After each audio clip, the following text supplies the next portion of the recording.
Chapter 4. The Source of Love and Devotion. Maharaj Charan Singh says, "Were it not for His grace, we would never even think of our separation from Him, nor would we desire to return home.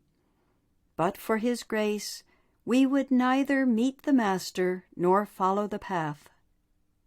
Our past positive actions through many lifetimes and the grace of Shabad have brought us into the presence of a living Master. Since the time of our birth, the Master has been with us. He is our true companion. Whenever we have been in sorrow or despair, at the lowest points in our life, the Master has been there, waiting for us to realize the illusion in which we exist. The introduction to Die to Live says, "The Master not only guides and helps during the disciple's lifetime, but stays with him even at the time of his death and afterwards." The living Master is our link with truth. Babaji says, however, that it is important that we question and inquire about all aspects of the teachings. He frequently points out the need for us first to relate to the teachings and find them logical and truthful. Otherwise, we will not be able to do justice to the teachings or to the Master. Having our doubts resolved will give us the necessary confidence and trust that we are on the right path with the right teacher. This trust will help us remain constant in our meditation, and our constancy, in turn, will give us the balance and equanimity that support spiritual growth. It is for us to find within ourselves the tenacity and endurance to follow the Master's teachings to the end, bearing in mind that it is the truth of his teachings that is important, not his personality. It is important that we don't become blinded by his appearance and lose sight of the fact that the true Master is Shabad. The introduction to Die to Live says, "Our real Master is the Word, the Logos, Shabad, Nam, the audible life stream, or whatever name one may choose to give it. The Master is that power manifested in human form." Since the Master is the human manifestation of Shabad, and we too are part of Shabad, when we meet the physical Master, he seems very familiar. We may feel we have known him forever, or that we have met before. In reality, at a deeper spiritual level, he is us. How can anyone be more closely connected to us? He is our own true self. The only difference is that the physical Master is aware that his real form is that of Shabad, while we are not aware of this truth. With the constant practice of meditation, the layers of misconceptions and illusions that cloud our perception begin to dissolve, and we start to see that the outer and inner Masters are one and the same. From John 14:9, "He that hath seen me hath seen the Father." As we gradually become aware of the connection between the disciple's identity and that of the Master, an indescribable bliss, gratitude, and devotion are born in us. Through the deepening of our meditation practice, this feeling of devotion increases until we go deep enough to realize that Shabad, Master, and disciple are one and the same. Guru Arjan says, "Within me the Father has revealed himself. Father and Son have met and become one." Meditation is devotion. Maharaj Charan Singh says, "You can build love and devotion only through meditation, not otherwise. Meditation builds everlasting love." Love is the fruit of devotion. Meditation is the way to kindle devotion. Meditation is where we find the depth of love. Meditation will build within us the true devotion that will take us to the heart and the source of Shabad, to the home of the master of our soul, to our Radha Soami. Without devotion, we are as the living dead. Without longing, we are barren and a desert. The way to kindle longing for this love is through meditation, for devotion finds its fullest expression when we surrender our whole being to the Master through giving ourselves to Shabad in meditation. Maharaj Charan Singh says, "The only way to strengthen love is by meditation. There's no other way, because the love which we get by experience cannot be compared to any other type of love." It is only through meditation that absolute or ultimate truth is realized. Truth, or Shabad, cannot be realized by logic or by intellect. The path of the intellect does not take us beyond the realm of the mind. The way to go beyond the mind and to gain access to direct perception or the spiritual experience of reality is by stopping the currents of thought through the practice of meditation with love and devotion. Pascal says, "The heart has its reasons, which reason knows nothing of." Devotion is a practical way to become receptive to the teachings of the masters. If we see the master as a teacher of logic and intellect, then we will get words and explanations. If we try to know the master as he really is, without the hindrance of the intellect, then we will come to know him as the embodiment of Shabad. For those who are intellectual by nature, this is very difficult to do, but we need to start somewhere. However artificial and stone-hearted we may have become, raised as most of us have been on scientific materialism, we still yearn to experience feelings of love, awe, and longing like those recorded by the lovers of Shabad.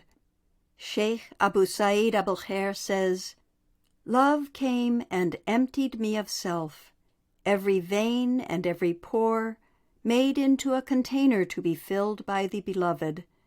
Of me only a name is left, the rest is you, my friend, my beloved."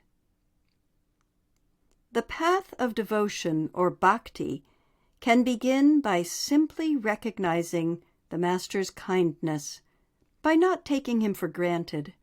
The spark of longing and receptivity to his love can be ignited by gratitude. Gratitude to the Master for giving us initiation, for teaching us to meditate, for teaching us what to do with our mind and how to live our life. Gratitude for putting us on the right path, for giving purpose and direction to our life, for teaching us by his example to love beyond ourself without thought of reward. As we look back on the time before he called us to him, we will remember with gratitude the many things done for us even then to transform and spiritualize our life. A time will come when we will see our Master as something more than a mere human being, when, through meditation, we are able to relate to him as the embodiment of Shabad. We will be able to receive the full transforming and purifying power of his teachings. This receptivity we will only get from meditation. Without meditation, we will be able to perceive only a fraction of his love and wisdom. That is why it is so important that we try to develop the highest type of devotion through meditation, not confusing emotion with devotion. Emotion, rightly directed, becomes devotion. Maharaj Charan Singh says, emotions are all right if they lead you to devotion, but they should be channeled. If you let loose your emotions, they become a nuisance. If the river flows within its banks, only then is it useful. But when the river floods, it overflows its banks and creates devastation everywhere. The mind wants us to believe that the path of devotion is one of romance, and it entices us to think, here is the beloved, I am going to merge in him. He is always the Father looking after my needs. I don't have to put in any effort. He is taking me to Sachkhand, and all will be wonderful. This is pure deception of the mind. All saints have told us that the path of love is a path of struggle. The lovers of the Lord go into the battlefield with their heads on the palms of their hands. This is how they find the beloved. No one has found the Shabad through emotional excitement. To paraphrase a quotation from Kabir, when the celestial war drum is beaten, the warrior rushes forth to battle. Bare-chested, he fights without weapons. The coward, on the other hand, slinks away, turns on the TV, calls someone on the phone, enters a chat room, visits friends, loses himself in indulging the senses, and thinks 1,000 thoughts, with his mind darting in every direction. The last thing he wants is to have to face the battle. The battle is inside, and it is inside that it has to be fought. The war drum is beating constantly, calling us to arms. This fight is the real purpose of our life. This is what is essential for us now. In practical terms, it means to keep our attention as much as we can in Simran at the eye center. This is the way of the spiritual warrior, the way to empower the soul, the essence of the path of devotion, the foundation for a more mature relationship with our Master. There's an Aztec saying, "The strongest warrior is he who conquers himself." True devotion is to keep our attention at the eye center. If we feel devotion, but cannot concentrate our attention at the eye center, we may be confusing emotion with devotion. Unfocused emotion scatters the attention and dissipates precious energy.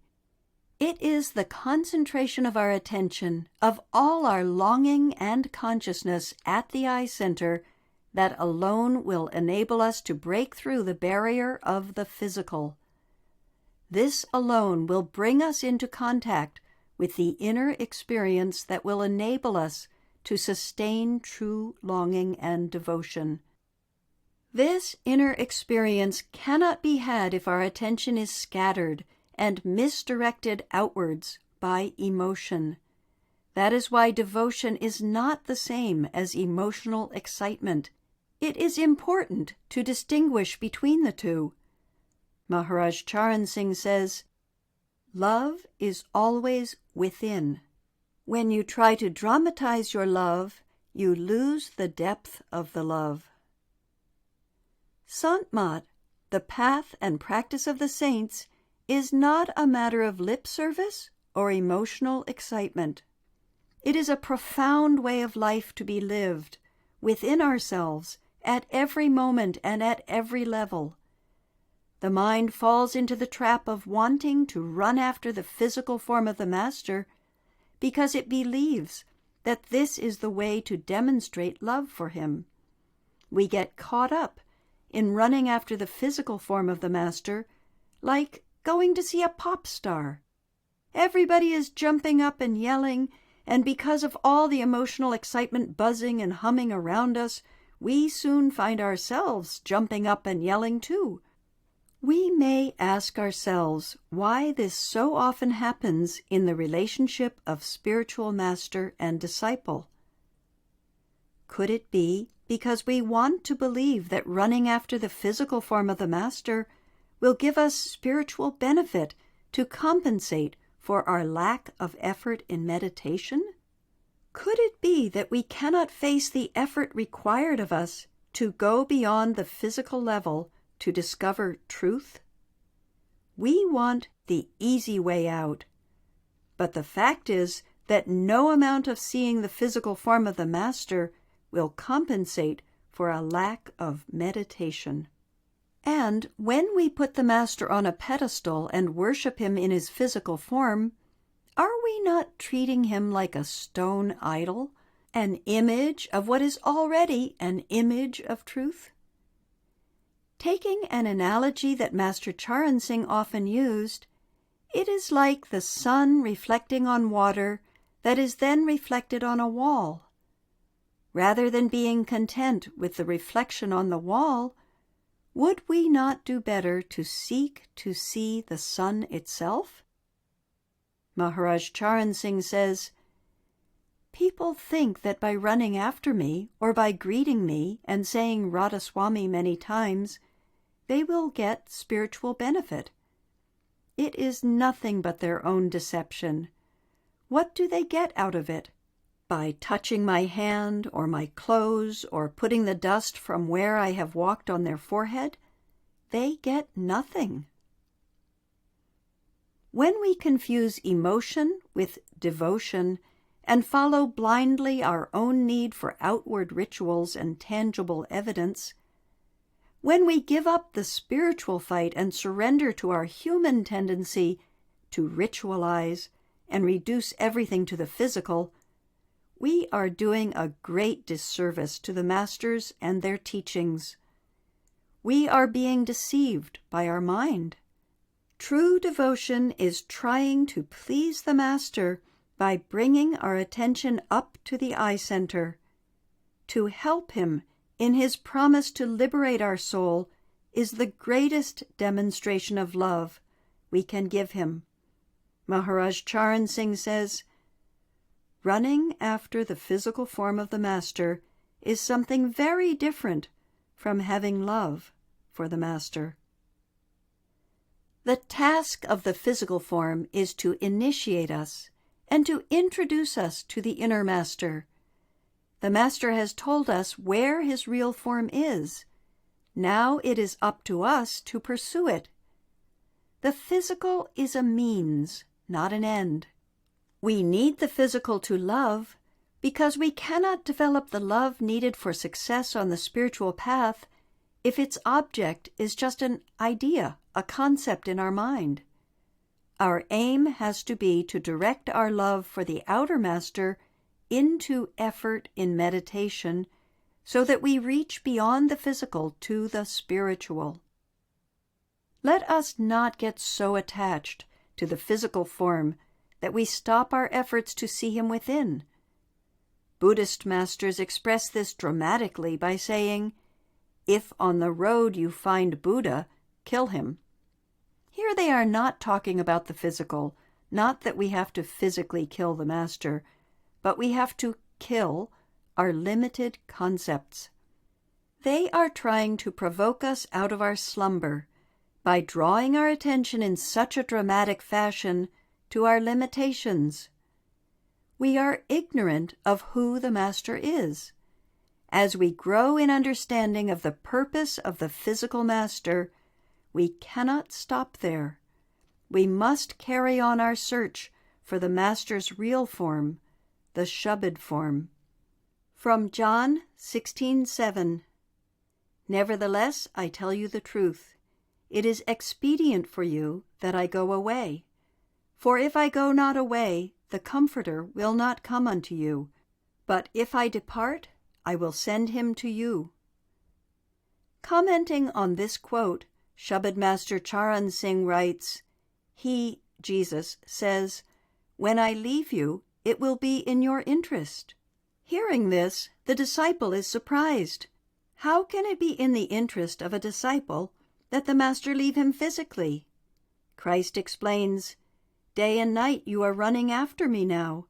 You are mad in your love, and you are not trying to devote your time to the Spirit inside. But without attaching yourself to the Comforter, the Holy Ghost, you can never go back to the Father.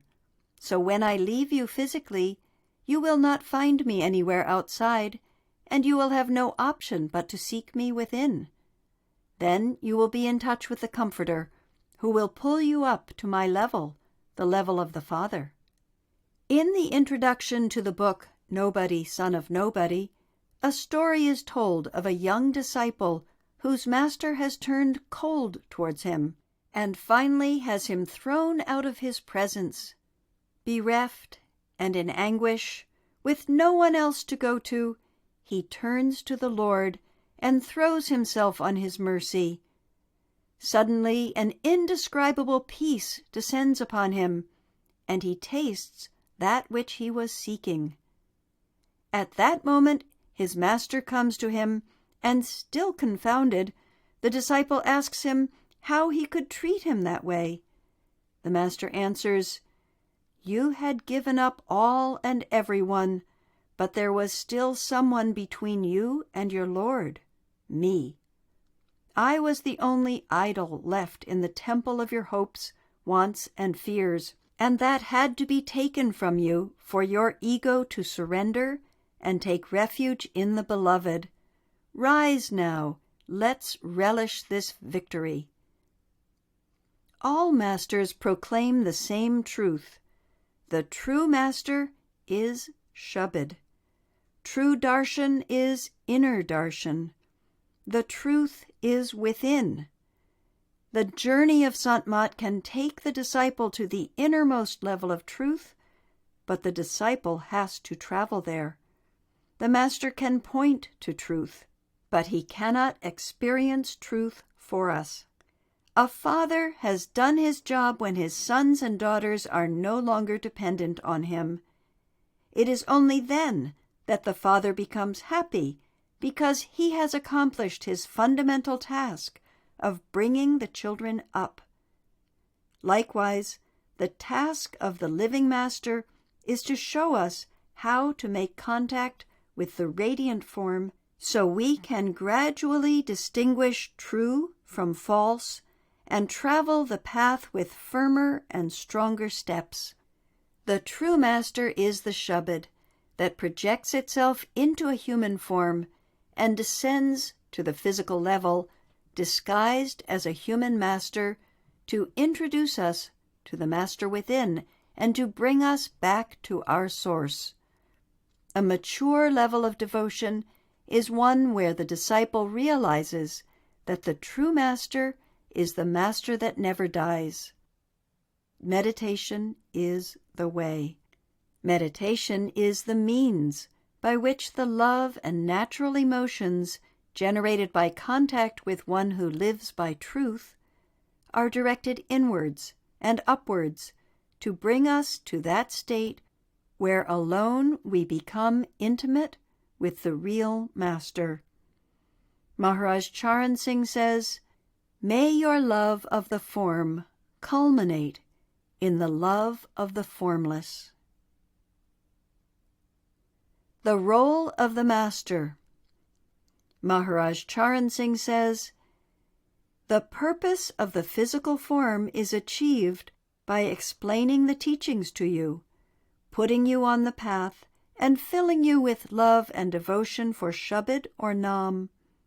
Now we have to turn love and devotion for the physical form into love for Shabad or Nam, which ultimately is to pull us back to the Father." Our spiritual maturity is reflected in our relationship with the Master. Many of us have reduced love to its physical expression, and consequently we believe that we need to be physically close to the physical Master to experience divine love. We may even believe that we should get directions from him concerning every aspect of our life. This is a misunderstanding of the role of the Master. His role is not to get involved in solving the problems of our life. Those are to be addressed by us. Sant Mat is meant for God realization, for liberating the soul from its entanglement with the mind. The function of the Master is to be of help and guidance in achieving this goal. Babaji says his role is to inspire us to meditate, and he frequently guides us to start our journey by being natural to ourselves.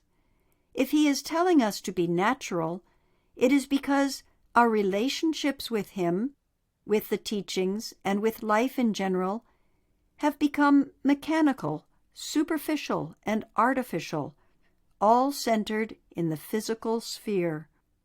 With such relationships as our yardstick, the results of any efforts are likely to be equally superficial. We behave in the way we think we ought to based on concepts of what we believe spirituality and life to be, rather than starting with where and who we naturally are. Meditation gives us the means to develop a living relationship with the Master, with the teachings, and with life, a relationship that will grow and flourish out of experience, that will mature with us and with our practice, and that is wholesome, natural, and increasingly profound. The Master wants us to go as deeply as possible into the nature of our path. He wants us to become spiritually grown up. Babaji says that if we are content to see just the physical form, and we make no attempt to go within, then how will we ever know that the Master is not a fraud? How do we know that the Master is the embodiment of Shabad? Do we know? We may want to believe that he is, but we will not know it for a certainty until we first make the attempt and one day succeed in going inside, where alone we will know for ourselves. To know truth, we must seek the darshan of the Shabad form of the inner Master. Outer darshan should lead us to search inside, not stay content with the outside. Only by seeing the inner Master will we know with certainty what difference there is or is not between the physical form and the radiant form. True darshan. A misconception that is frequently encountered on the path of the Shabad masters concerns darshan of the physical form of the Master. People go to see the Master in the belief that through his darshan their karmas will be cleared away. When we have an opportunity to ask him a question in a meeting, we may prolong our question as much as possible, not because we want full clarification, but because we calculate that by looking at the physical form of the Master for as long as we can, we are getting our karmas washed away. This is just another deception of the mind, and we do well to wake up from such delusions. Simply by looking at the Master, no karmas are cleared away. That would be comparable to believing that just by going to see a millionaire counting his money, we will also become millionaires. It is his wealth, so how can we get it just by looking? Yet in the case of the Master's darshan, we are assuming that by doing exactly the same thing, that is, by looking at the Master, we will get spiritually wealthy. The question is, do we go to see the Master to get something out of him, or because we love him? In love, there can be no bargaining, no calculations. If we are to keep on the straight and narrow, we need to reflect regularly on our motives and our way of understanding this supreme path of love. Babaji says that when we are having darshan of the physical form, if we are not gazing at the Master with absolute love, oblivious of everything else, then we are not having his darshan. We are just looking. Darshan is the helplessness of the lover to look at the beloved. It is not something that we can fake or force. It is a natural state born of love. Darshan is complete absorption in the one we love. Receptiveness to the physical form can make it possible to have the darshan of the radiant form, and the way to become receptive to the Master's true nature is through meditation. Once this receptiveness is achieved, then the Master can grant the vision of his true form. It is up to him to give or not to give his vision. Darshan cannot be taken. It is given by the Master. It is the prerogative of the Master to give when and where he wants, regardless of whether we are sitting right in front of him or anywhere from Auckland to Zanzibar. Sultan Bahu says, 1,000 miles away is my Master's abode, but I always see him nearby. It's of little consequence if he's physically out of sight. My heart is his real home. If we want to become intimate with our Master, we must meditate. Pretending that we can establish a true and eternal bond with the Master through visits to the Dara, or by seeing him anywhere in the outside world, is deluding ourselves, for the true relationship takes place on another plane altogether. A relationship created on the physical level without the support of meditation is a very shallow one. The way to achieve the true relationship is by making contact with the spiritual Master, and this can be done only through the practice of meditation, which can be done anywhere in the world. We need to be clear that any spiritual progress that can be obtained at Dara can equally be obtained anywhere in the world. The battleground is within us, wherever we are, and that is where the fight has to be fought. Our trouble is that it is 1,000,000 times easier for us to travel thousands of miles to see the physical form of the Master than it is to bring our attention up 1 inch.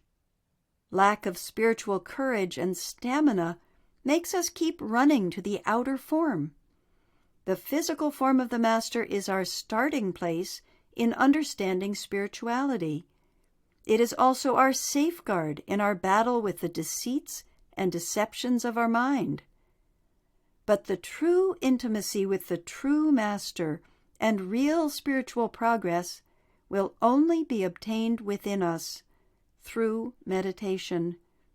There is simply no other way. Every true Master says the same. Maharaj Sawan Singh says, "Your desire to visit India is welcome, but what I wish is that you may have no need for your physical hands, feet, and body, but travel without feet, speak without tongue, hear without ears, and see without eyes, and while sitting indoors, visit not only India, but the whole of Brahmand. If you saw India with the physical frame, what use if you did not go beyond this world? If you reply that you want to come to India for seeing your guru, then it should be noted that the physical frame is not the real form of the guru. It is a mere dress he has put on in this world, and which will be put off here. The true form of the guru is wholly sound, and in that form the guru permeates every hair on your body and is seated within you. When you go above the eyes, then the guru will meet you in his radiant form, and when you reach Trikuti, the guru will accompany you in his sound form, even up to Sachkhand.